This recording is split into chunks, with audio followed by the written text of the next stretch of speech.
All right, let's just dive right into it. Have you ever felt like you're just spinning your wheels, trying so hard to create a life that actually feels good, that feels right? We're all told the same thing, right? Change your circumstances, and then you'll be happy. But what if that's not just part of the story? What if it's completely backwards? Okay, this quote right here, this is the entire secret. It's this wild idea that your outer world, your job, your relationships, your bank account, is just a mirror. It's simply reflecting who you believe you are on the inside. This is a total game changer, and we're going to unpack exactly what it means. I know, it sounds a little bit abstract, maybe a little out there, but just stick with me here because we're about to make this super practical. First, though, let's talk about a huge misconception, a trap that almost every single one of us falls into. So, most of us are operating on a fundamentally flawed premise about how life works. We believe our feelings are just a reaction to what happens to us. Does this sound familiar? It's that classic, I'll be happy when syndrome. I'll feel confident when I get the promotion. I'll feel secure when I have more money. We basically put our desired feelings on hold, waiting for the outside world to deliver them to us. But what if that's not how the game is played at all?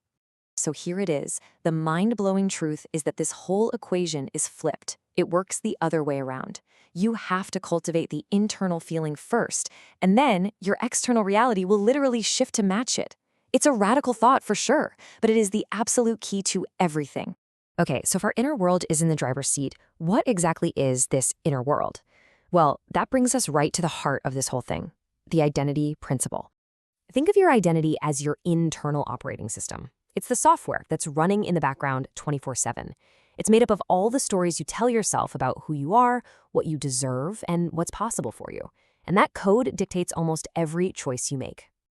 And this right here perfectly illustrates the power of that inner identity. You can take two people with the exact same starting point, same skills, same opportunities, but one has an identity of I'm a successful person, while the other's is I always struggle. Their lives are going to go in wildly different directions, not because of luck, but by the design of their inner programming. Now, this is where it gets really, really fun. Because if our identity is just a collection of beliefs and stories, well, we can choose a new one. So let's get introduced to the version of you who is already living the life you want. Your future self isn't some make-believe fantasy. Think of them as a very real potential that already exists. It's the blueprint for the person you are in the process of becoming. It's about tuning into the version of you who's already figured it all out. So who is this future self? Well, if you're looking for financial freedom, they're the version of you that feels totally abundant and secure. If you're looking for love, they're the you that's already in that amazing, thriving relationship. If you're seeking peace, they are the embodiment of calm, centered certainty. And listen, this is the most critical point of all. The real difference between you now and your future self isn't what they have. It's not the stuff. It's how they think. Their amazing reality is just a byproduct of their mindset. So we've met our future self. We have an idea of who they are. Now for the million-dollar question, how do we actually become them? Well, that's where we get into the practical side of things, the art of alignment. Alignment is basically the bridge that takes you from where you are now to where you want to be. And it breaks down into 3 simple, powerful steps. You adopt their way of thinking, you cultivate their emotions, and you start to live as if you are already them. Look at this comparison right here. This nails the mindset shift. Your present self might have a thought like, money is so hard to come by. But you have to ask yourself, what would my wealthy future self think? They'd probably think, opportunities to create value and money are everywhere. The work is simply to choose the future thought on purpose. And that live as if part. It is not fake it till you make it. It's not about pretending. It's about embodying the internal feeling of your future self. If they're confident, you find a way to feel and act with confidence today. If they're peaceful, you find ways to cultivate peace now. It's an inside job first and foremost. Okay, this all sounds great. But what happens when reality kicks in? When the doubt, the fear, and all the old patterns come rushing back? Let's get real about how to navigate that. Let's be crystal clear about this. This process does not require you to be perfect. Your future self isn't some kind of positivity robot who never has a negative thought. That's not the goal. The key isn't to get rid of doubt. It's all about how you handle it when it shows up. Because it will.